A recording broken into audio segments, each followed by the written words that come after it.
সুপ্রিয় দর্শক, স্বাগত জানাচ্ছি বৈশাখী টেলিভিশনের নিয়মিত স্বাস্থ্য বিষয়ক অনুষ্ঠান বৈশাখী হেলথের আজকের আয়োজনে। আজকের পুরো আয়োজন জুড়ে আপনাদের সাথে থাকবো আমি ডাক্তার ইসরাত। দর্শক, আজকে আমরা কথা বলবো শোল্ডার ডিসলোকেশন, লিগামেন্ট ইনজুরি এবং এর আধুনিক চিকিৎসা। আসলে এটা বর্তমানে তরুণদের মধ্যে অনেক বেশি দেখা যায় এবং যেটা একবার হলে বারবার হতে থাকে, যেটা আমাদের সাধারণ জীবনকে অনেক বাজেভাবে প্রভাবিত করে। এ বিষয়ে বিস্তারিত আলোচনা করার জন্য আমাদের সাথে উপস্থিত আছেন doctor Dibakar Sarkar sir, consultant, sports medicine and arthroscopy surgery. Sir, আপনাকে স্বাগত জানাচ্ছি আমাদের আজকের আয়োজনে। ধন্যবাদ ডাক্তার ইরশাদ আপনাকে, এবং ধন্যবাদ বৈশাখী কর্তৃপক্ষকে আমাকে অনুষ্ঠানে আমন্ত্রণ জানানোর জন্য। স্যার, আমাদের আলোচনার বিষয় আজকে শোল্ডার ডিসলোকেশন এবং লিগামেন্ট ইনজুরি। স্যার, প্রথমেই জানতে চাইবে এটা আসলে কি এবং এটা কেন হয় এবং কাদের সবচেয়ে বেশি হয়? আমি খুব সৌভাগ্যবান যে এটা নিয়ে কিছু কথা বলতে পারছি। দেখুন, আমরা তো অর্থোপেডিক সার্জন, আমাদের কাছে বিভিন্ন ধরনের রোগী আছে। তার মধ্যে একটা স্পেসিফিক রোগী যেটা আমরা দূর থেকে দেখলে বুঝতে পারি, সেটা হচ্ছে শোল্ডার ডিসলোকেশন। কারণ এই রোগীগুলা আসে একটা নির্দিষ্ট পোশ্চার নিয়ে। যখন এই রোগীর ডিসলোকেশন হয়, আমার সম্মানিত দর্শক যারা এটা দেখছেন, যারা একবার এই ডিসলোকেশনের সম্মুখীন হয়েছেন, তারা জানে এর ব্যথা কত। এই রোগীটা যখন ডিসলোকেশন হয়, তখন রোগীগুলো স্পেসিফিক একটা পোশ্চার নিয়ে আসবে। যে জয়েন্ট, অর্থাৎ যে শোল্ডার জয়েন্ট ডিসলোকেশন হয়েছে, অপোজিট হাত দিয়ে সেই শোল্ডার জয়েন্টটা ধরবে এবং সামনের দিকে ঝুঁকে আমাদের কাছে আসবে। প্রশ্ন হচ্ছে যে স্যার, এটা কি, কেন, কাদের হয়? আমাদের দেহের যত জয়েন্ট আছে তার মধ্যে একটা one of the weakest joint, অর্থাৎ দুর্বল জয়েন্ট হচ্ছে শোল্ডার জয়েন্ট। শোল্ডার জয়েন্টের, আমাদের যে কোনো জয়েন্টেরই স্টেবিলিটি দুইভাবে নির্ধারিত হয়। একটা বনি অর্থাৎ হাড় দিয়ে একটা স্টেবিলিটি মেনটেন করা হয়, আর একটা হচ্ছে হাড়ের সাথে কিছু মাসেল এবং লিগামেন্ট দিয়ে স্টেবিলিটি মেনটেন করা হয়। এর মধ্যে যদি আমি শোল্ডার জয়েন্টের কথা বলি এবং সাথে কম্পেয়ার করি হিপ জয়েন্টের মেইন, অর্থাৎ আমাদের উরুর যে জয়েন্ট, সেটার মেইন স্টেবিলিটিটা দিয়ে থাকে, মেইন স্থায়িত্বটা দিয়ে থাকে বোনস। অপোজিট হচ্ছে শোল্ডার জয়েন্ট, আমাদের মেইন স্থায়িত্বটা দিয়ে থাকে লিগামেন্ট। যার ফলে যখন একবার শোল্ডার জয়েন্টের ডিসলোকেশন হয়, এর লিগামেন্টগুলো লুজ হয়ে যায়। আপনার প্রশ্ন হচ্ছে স্যার, শোল্ডার জয়েন্টটা কি এবং কেন হয়? শোল্ডার জয়েন্ট হচ্ছে এটা একটা জয়েন্ট যেটা আমাদের অনেকগুলো লিগামেন্ট এবং মাসেল দ্বারা মেনটেন করে থাকে। পরের প্রশ্ন হচ্ছে কেন হয়? দেখুন, শোল্ডার জয়েন্ট ডিসলোকেশনের স্পেসিফিক কোনো কারণভাবে বলতে পারবো না, তবে স্পোর্টস মেডিসিন রিলেটেড যতগুলো জয়েন্টের ইনজুরি হয়ে থাকে, প্রথম ইনজুরিটা হয় হাঁটুর লিগামেন্ট ইনজুরি। দ্বিতীয় যে জয়েন্ট সবচেয়ে বেশি আক্রান্ত এবং ক্ষতিগ্রস্ত হয়, সেটা হচ্ছে শোল্ডার জয়েন্ট।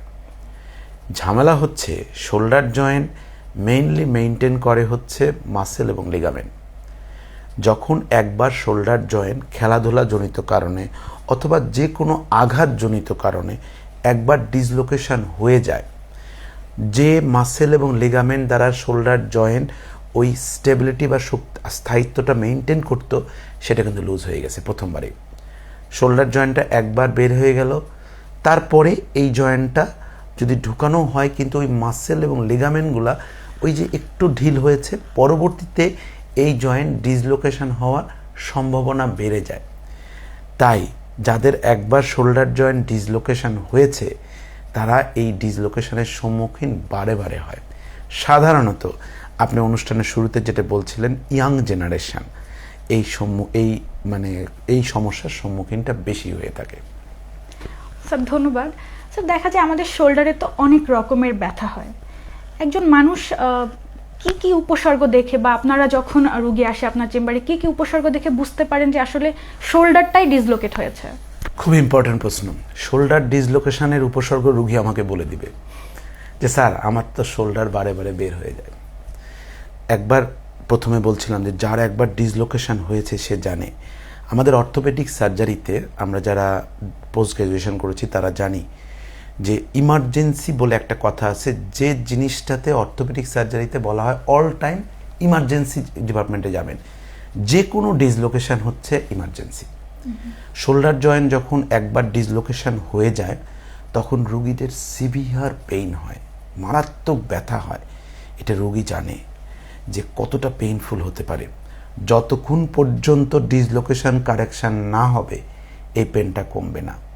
প্রশ্ন হচ্ছে স্যার, শোল্ডার জয়েন্ট ডিসলোকেশন হলে সবসময় কি হসপিটাল? না। যাদের ডিসলোকেশন রিপিটেডলি হচ্ছে তারা কিন্তু এটা রিলোকেট করতে পারে নিজেরাই। যে তারা দেখবেন অনেক রোগী আছে যে নিজেরাই বসিয়ে ফেলে। কোনো কোনো ক্ষেত্রে যখন নিজেরা বসাতে না পারে তখন তারা বেসিক্যালি হাসপাতালের সম্মুখীন হয়ে থাকে। এখানে ডিসলোকেশন যে শুধু খেলাধুলা আঘাতের কারণে হয় তা না, কোনো কোনো কন্ডিশন আছে যেটাকে জেনারেলাইজ জয়েন্ট ল্যাক্সিটি বলা হয়। আমাদের দেহের সমস্ত জয়েন্ট দুর্বল। This is not a disease, এটা কোনো রোগ নয়। এটা যাদের থাকে তাদের কোনো কোনো ক্ষেত্রে ডিসলোকেশনও রিপিটেড একটা প্রবণতা দেখা যায় এবং অনেক ক্ষেত্রে রোগীরা নিজেরাই এটাকে রিলোকেট করতে পারে। একবার যখন ডিসলোকেশন হয়েছে, রোগীর নিজে রিলোকেট করতে পারেনি বা তার আশেপাশের সারাউন্ডিং যারা হেল্পিং হ্যান্ড অথবা মানুষ ছিল তারা পারেনি, তখন রোগীগুলো আমাদের কাছে আসে।